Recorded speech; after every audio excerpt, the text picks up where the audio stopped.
គេចូលរៀនអស់ហើយលឿនឡើងកូនខំរត់ប៉ុណ្ណឹងហើយនៅតែយឺត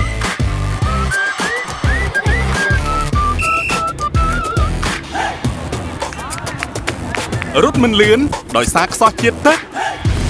នៅក្រោមកម្ដៅថ្ងៃបាត់បង់ជាតិទឹកកាន់តែលឿនមមាញឹក stress ហត់នឿយបំពេញការងារមិនបានល្អ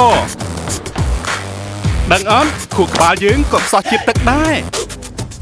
អ្នកត្រូវការ V Active ដែលល្អបំផុតដើម្បីបំពេញអេឡិចត្រូឡែតនិងជាតិទឹកតាមតម្រូវការរបស់រាងកាយបំពេញនិងរក្សាតុល្យភាពជាតិទឹកបានល្អបំផុតសម្រាប់សុខភាពជាមួយទឹកពិសានិងភេសជ្ជៈកីឡា V Active ដែលជាភេសជ្ជៈកីឡាដំបូងគេរបស់ប្រទេសកម្ពុជា V Active ផលិតដោយមោទនភាពជាតិសម្រាប់ទាំងអស់គ្នា